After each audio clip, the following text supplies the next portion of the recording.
नमस्कार दोस्तों, आज है 9 मई 2020। Sharma online academy current affair की दुनिया में आप लोग का स्वागत करता है। तो चलिए शुरू करते हैं। दोस्तों, मैं इस वीडियो के अंत में एक सवाल दूंगा जिसका आंसर आप लोग कमेंट बॉक्स में अवश्य लिखें। तो चलिए शुरू करते हैं।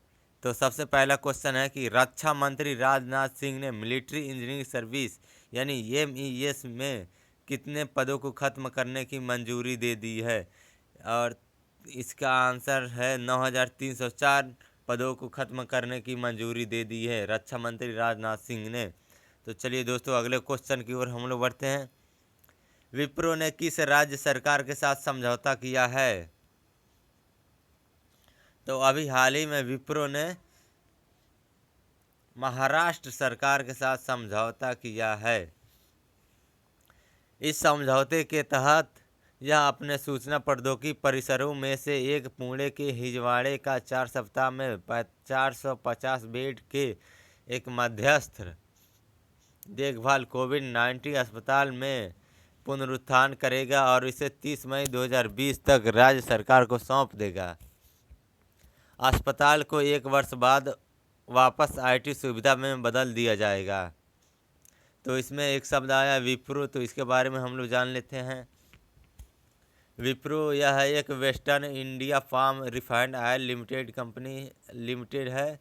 इसकी स्थापना 29 दिसंबर 1945 को यानी कि 74 साल पहले हुआ था और इसके फाउंडर हैं सुदीप्तो होल्डर हैं। इसका हेडक्वार्टर है बंगलुरु इंडिया में।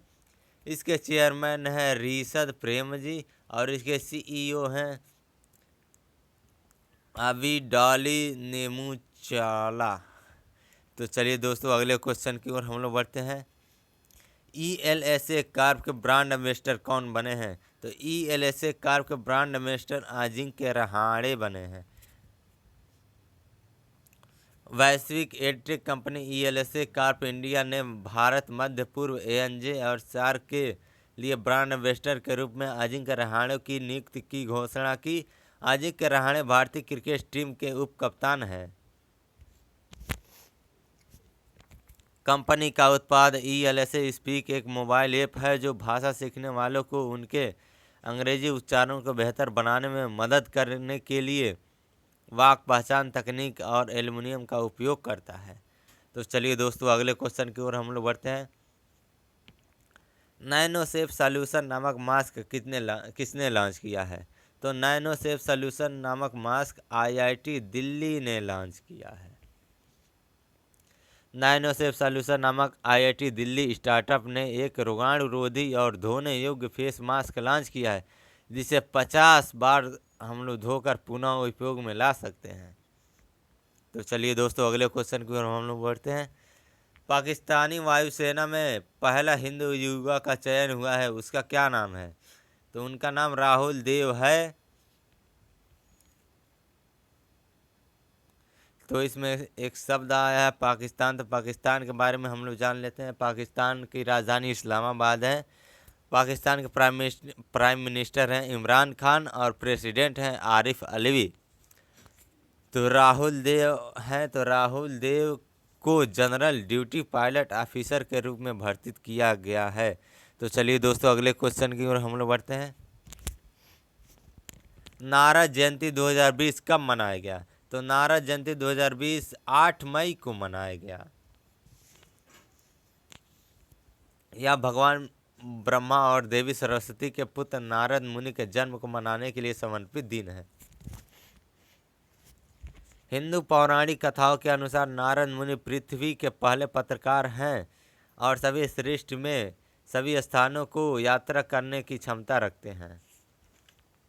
तो चलिए दोस्तों, अगले क्वेश्चन की ओर हम लोग बढ़ते हैं। संकल्प योजना किस राज्य में शुरू हुआ है। तो संकल्प योजना मध्य प्रदेश राज्य में शुरू हुआ है। मध्य प्रदेश में उमरिया पुलिस ने बुजुर्गों को 24 घंटे सहायता प्रदान करने के लिए एक संकल्प योजना शुरू की है। संकल्प योजना के तहत पुलिस अधीक्षक ने सभी पुलिस अधिकारियों को निर्देश दिया है कि वे तालाबंदी के दौरान अकेले रह रहे और अपनी रोज़मर्रा की ज़रूरतों के लिए चिंतित 1 या 2 बुजुर्ग परिवारों को पहचान करें और उनकी मदद करें। तो इसमें एक शब्द है मध्य प्रदेश। तो मध्य प्रदेश के बारे में हम लोग जान लेते हैं। मध्य प्रदेश की राजधानी है भोपाल। मध्य प्रदेश के चीफ मिनिस्टर हैं शिवराज सिंह चौहान। मध्य प्रदेश के गवर्नर हैं लालजी टंडन। तो चलिए दोस्तों अगले क्वेश्चन की ओर हम लोग बढ़ते हैं। एनआईटी त्रिची और 6 केंद्रीय विश्वविद्यालयों को किस योजना के लिए चुना गया है? एनआईटी त्रिची और 6 केंद्रीय विश्वविद्यालयों को पीएमआरएफ योजना के लिए चुना गया है।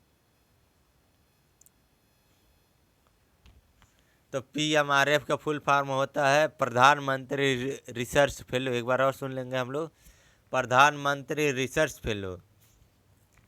पीएमआरएफ योजना के तहत प्रत्येक संस्थान को लगभग 20 पीएमआरएफ स्कॉलर मिलेंगे, जो पहले 2 वर्षों के लिए 70,000 रुपये प्रति माह, 3 वर्षों के लिए 75,000 रुपये प्रति माह और चौथे और 5वें वर्ष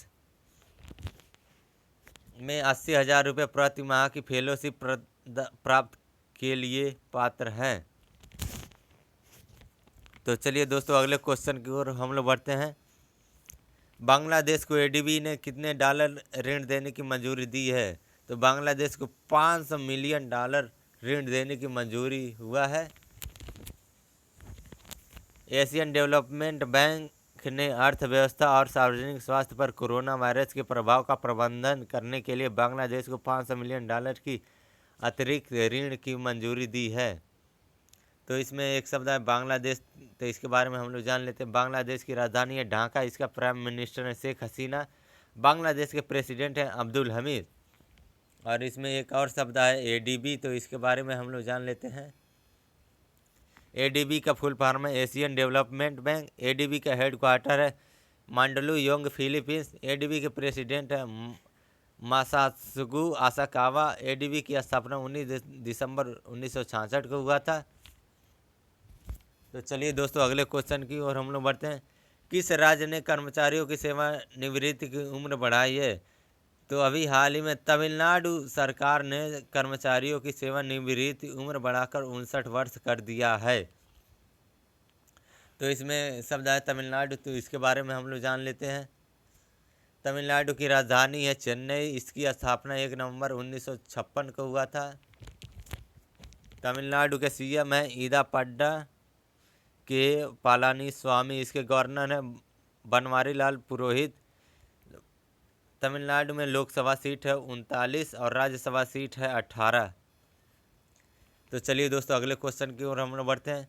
विश्व रेड क्रॉस दिवस कब मनाया गया? तो विश्व रेड क्रॉस दिवस अभी हाल ही में 8 मई को मनाया गया। अंतर्राष्ट्रीय रेड क्रॉस और रेड क्रिसेंट मूवमेंट के सिद्धांतों को मनाने के लिए 8 मई को विश्व रेड क्रॉस दिवस मनाया जाता है। तो दोस्तों आज का सवाल है कि IFCN चैटबॉट किसने लॉन्च किया? IFCN चैटबॉट किसने लॉन्च किया? इसका आंसर आप लोग कमेंट बॉक्स में लिख सकते हैं।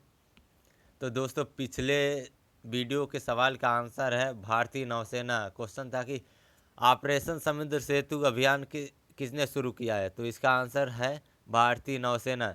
दोस्तों आज के सवाल का आंसर आप लोग कमेंट बॉक्स में और